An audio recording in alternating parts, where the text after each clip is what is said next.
entreprise Adansonia, en fait, c'est une entreprise agricole. Agricole parce que la plupart des activités que nous menons au niveau de notre entreprise sont du domaine de l'agriculture, c'est-à-dire nous faisons la production des plants et le reboisement, la pépinière surtout. Et de l'autre côté, nous faisons aussi l'élevage, nous faisons le maraîchage, la PV, la production végétale également, parce que nous avons des hectares de riz que nous produisons. Nous avons aussi des hectares de maïs et de soja. Ici à présent, en face de l'espèce auquel je me retrouve, c'est le ceiba. C'est le ceiba pentandra. Beaucoup l'appellent en français le fromager, guédéoussou. L'espèce là, c'est utilisé dans les reboisements et l'objectif c'est l'utilisation en fait comme bois d'œuvre parce que vous voyez la tige là, comme c'est géant, c'est une plante qui permet en réalité d'obtenir le bois blanc que les menuisiers utilisent pour le coffrage. C'est aussi utilisé en ébénisterie, c'est plus utilisé dans la réalisation des pirogues et autres. Même la réalisation du bateau. Si vous regardez, vous allez voir qu'il y a d'autres qui ont des pines. C'est ça. Il y a d'autres qui n'ont pas d'épines. Après, ces espèces-là que nous produisons, il y a beaucoup d'autres espèces que nous produisons sur notre ferme. Ici, c'est plein. C'est le caïcédra. C'est le caïcédra que on appelle le Caia sénégalensis. C'est utilisé aussi comme bois d'œuvre. Et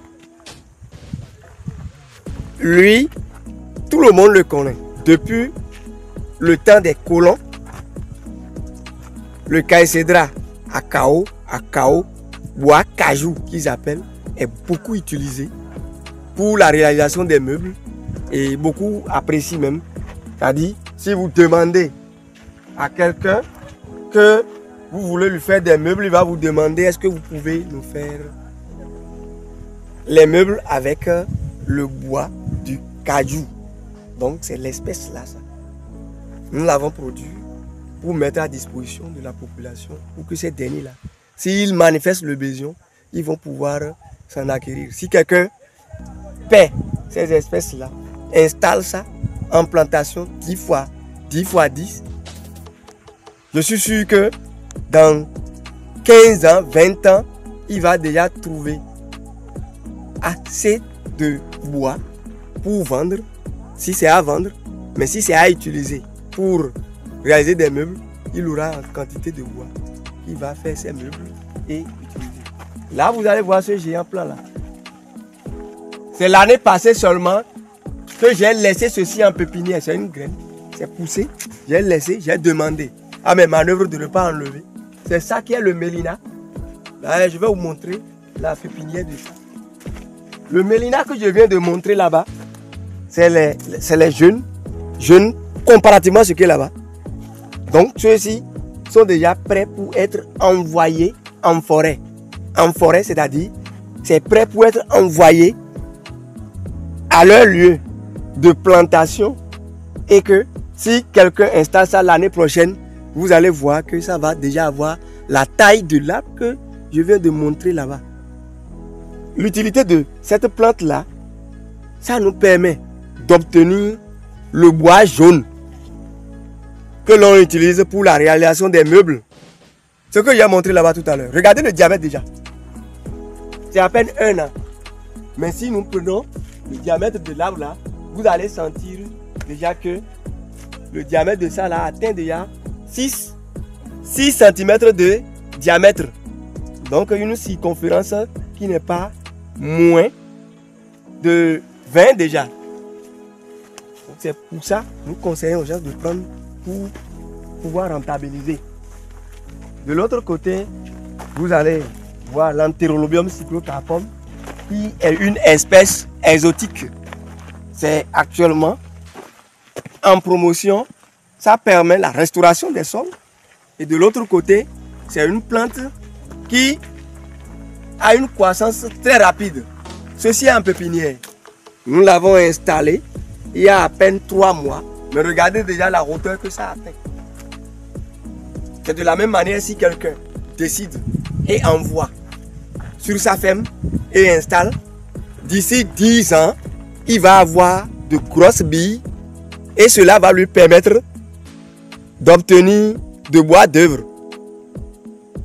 Ça permet d'obtenir aussi de coffrage. C'est une plante dont le diamètre peut atteindre banalement 1,20 cm. C'est-à-dire, je dis 1,20, plutôt 1,20 m. C'est-à-dire 120 cm banalement. Ça a un diamètre, parfois si le sol est très riche, le diamètre peut atteindre le diamètre du baobab.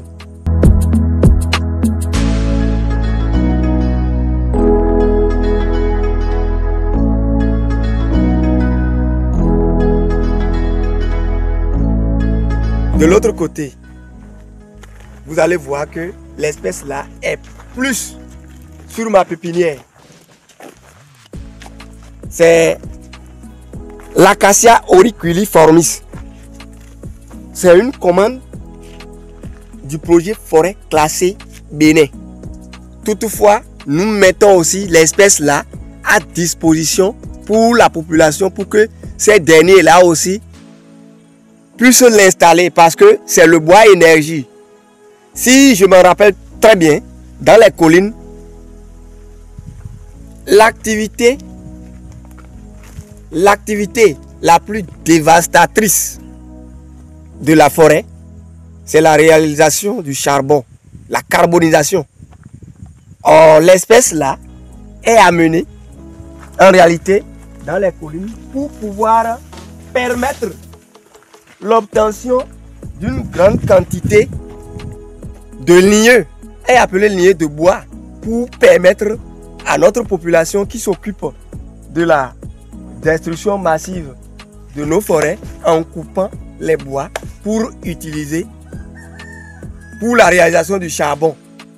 Donc, lorsque ces derniers-là vont avoir ces plants et qui vont installer dans leur champ, ça va leur permettre de couper eux-mêmes leur propre bois qu'ils ont installé pour réaliser le charbon à leur propre gré. Ils vont le faire de la façon dont eux-mêmes veulent.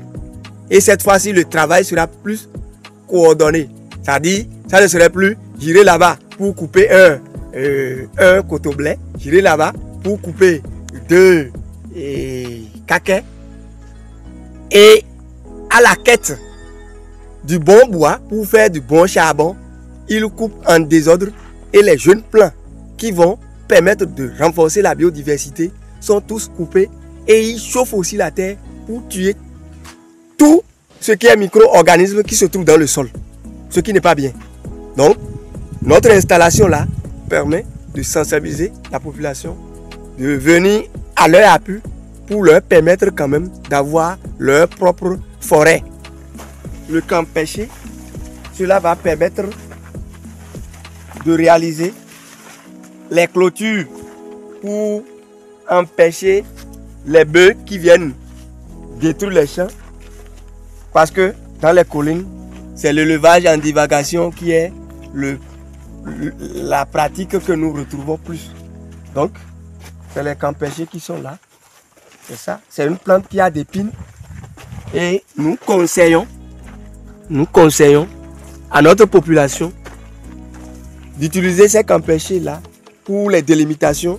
Et lorsqu'ils vont faire ça, l'histoire que les bœufs sont venus pour dévaster mes cultures, les bœufs sont venus pour détruire mes champs, ça va diminuer d'ici un temps soit peu.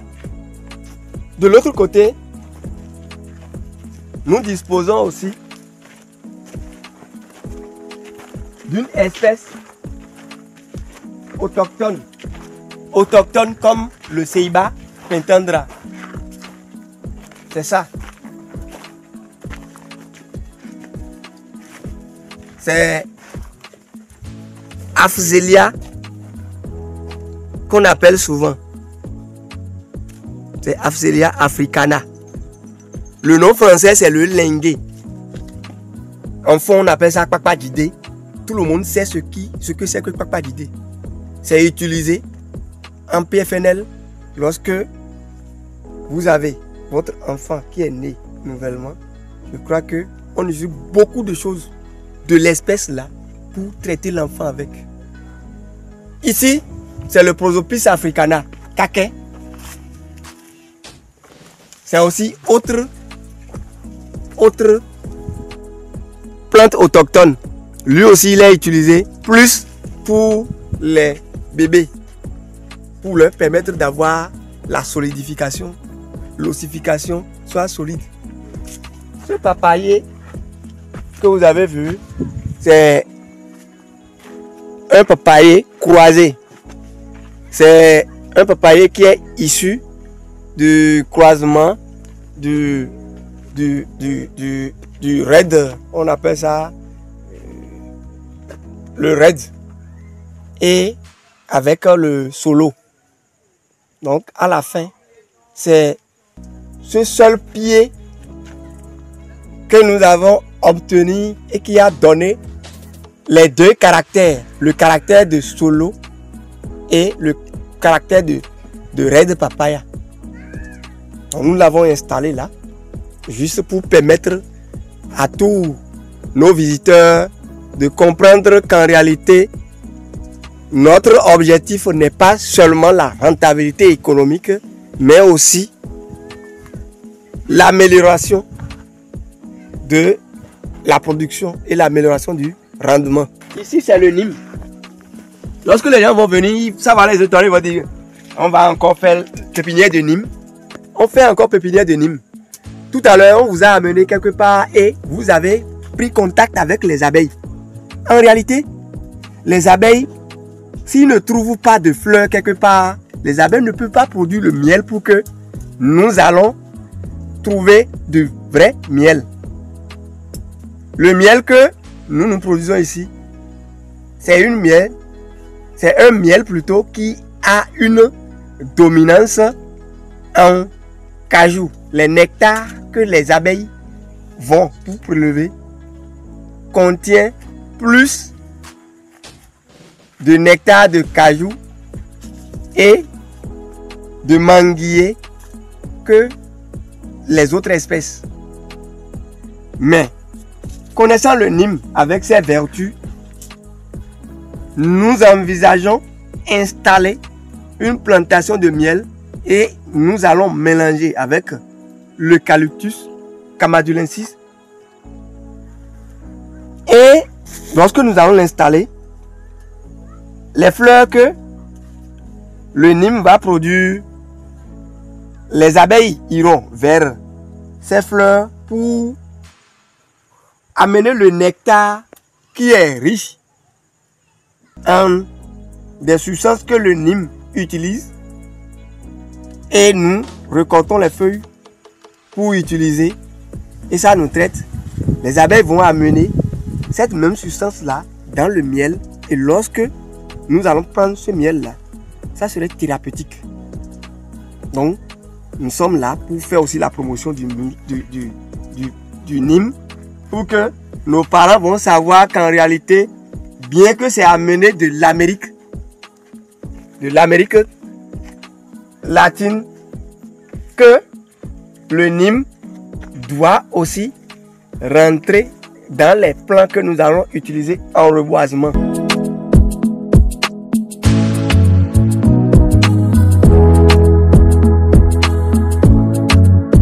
Ici, c'est la production mixte qui est ici. Vous allez trouver le Ceiba, vous allez trouver le Néré, vous allez retrouver le baobab même qui est notre nom. C'est ça ici. Vous allez retrouver ça ici. C'est la Dansonia même qui est là. Là. Vous avez le néré qui est ici. Vous avez le Diospyros mellifera qui est là. Et ici, c'est l'Irisedia sepium. C'est utilisé dans la restauration et c'est souvent utilisé dans les plantations de Dioscorea rotundata et le Dioscorea canaensis, c'est-à-dire liam. Quand vous avez des sols pauvres et que ces sols sont pauvres que vous utilisez sur ces sols, vous pouvez continuer toujours à produire de liam sur ces sols-là. C'est utilisé dans l'agroforesterie. Ici, c'est l'espèce qu'on appelle teck. Sur chaque bande, vous allez trouver, sur chaque bande, vous allez retrouver 800 pieds. Donc, notre production de teck ici, c'est au moins 4000 plants de teck que nous avions produits dans l'année. Et si on a déjà parlé du Mélina, là-bas, c'est les jeunes teck qu'on a essayé de repiquer récemment.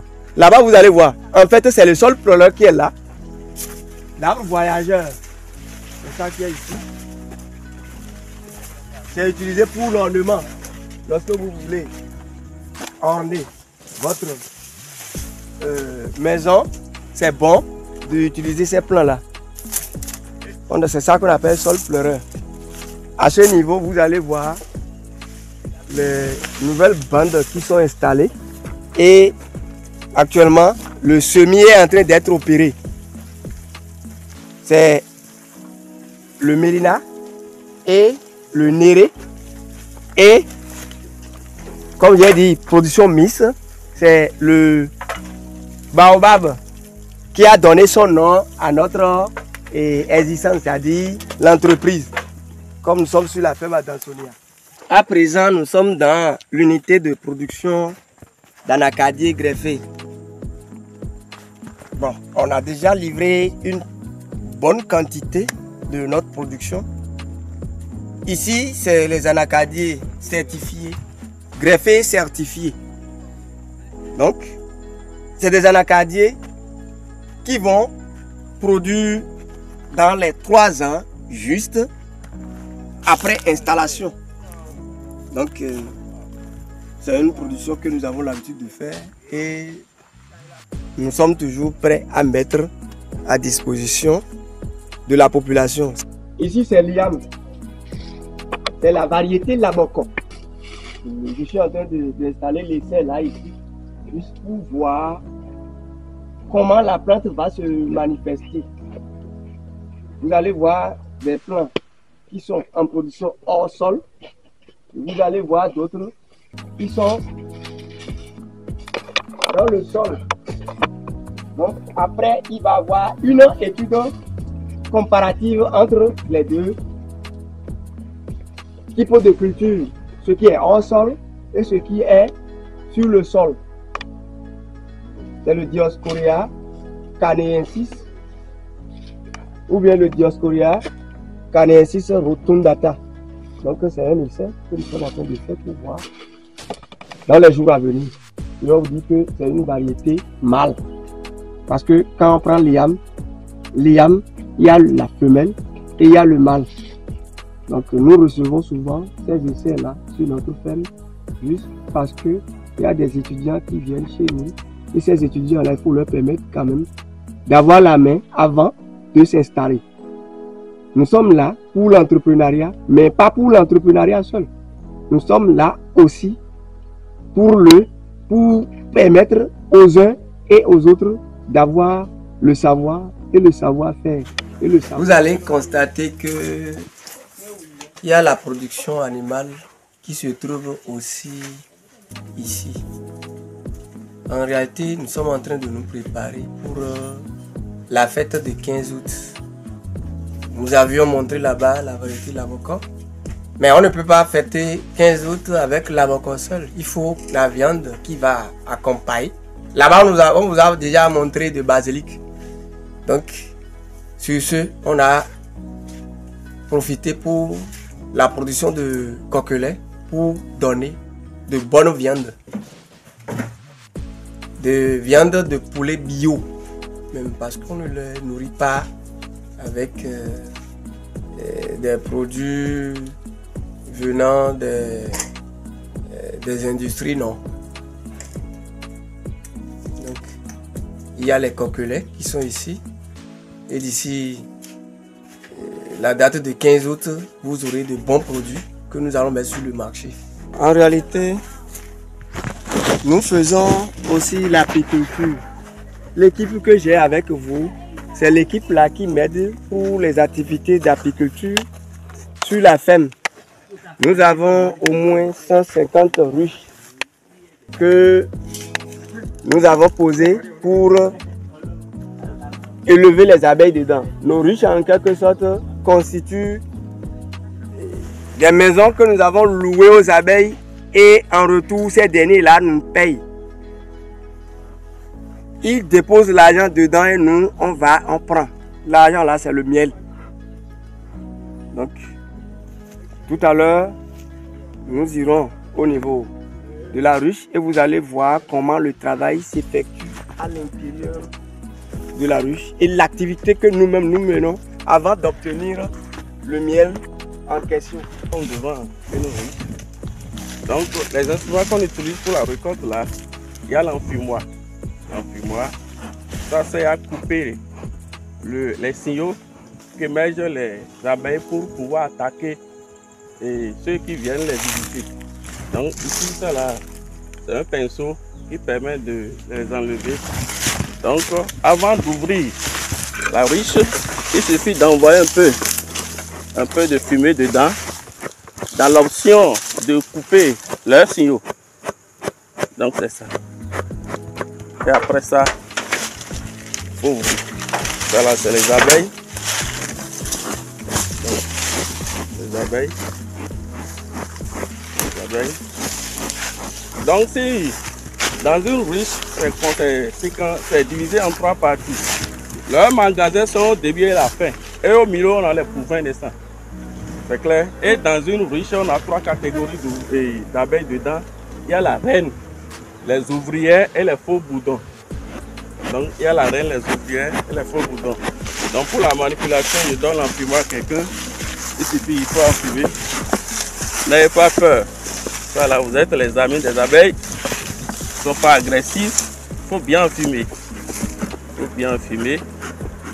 Il faut bien enfumer.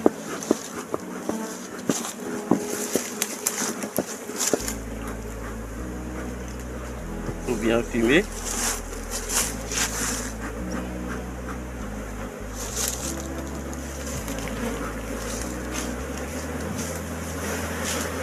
Donc, on était venu opérer dans cette ruche là, ça ne fait même pas une semaine.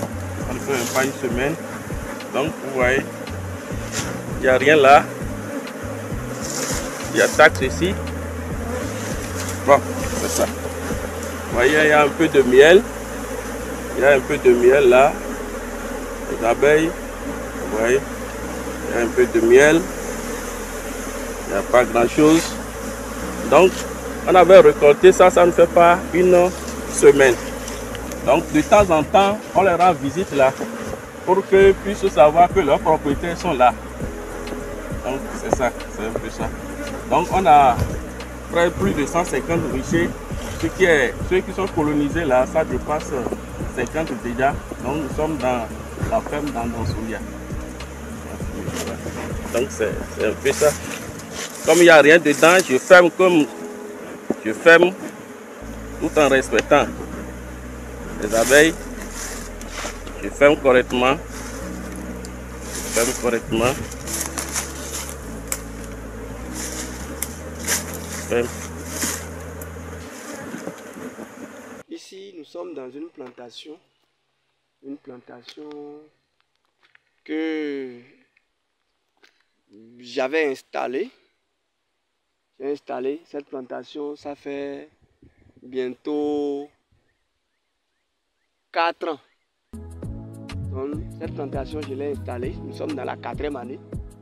Et quand je l'avais installée, la personne ne croyait pas. Il ne savait pas ce que je lui ai fait. Mais c'est après 2 ans que lui-même il a vu en réalité que c'est bon d'avoir une plantation. Donc, Après ça, j'ai été sollicité encore pour une autre plantation par la même personne. Et c'est à côté là. On a réagi ça là, ça fait bientôt quelque chose de 1 an, quelques mois. Vous voyez ici, l'acacia auriculiformis, ce que vous avez vu là-bas. J'ai dit que c'est beaucoup. Avec l'espèce là, on peut installer déjà assez de ruches. Beaucoup de ruches. Et ces ruches là vont permettre à obtenir déjà assez de miel et aussi de pollen. Donc, c'est ça. Si vous regardez, vous allez voir que les lignes sont droites. Les lignes de plantation sont droites. Vous voyez. Ici, l'écartement utilisé, c'est 3 mètres entre lignes. C'est une ligne là. C'est autre ligne ici. Regardez aussi. C'est l'intervalle entre plans. C'est un plan ici. Et de l'autre côté, c'est encore un autre plan là. Et si vous regardez aussi dans ce sens, vous allez voir que c'est aligné tout droit. Donc dans n'importe quelle position que vous allez prendre, après notre piquetage, vous allez voir que les lignes sont droites.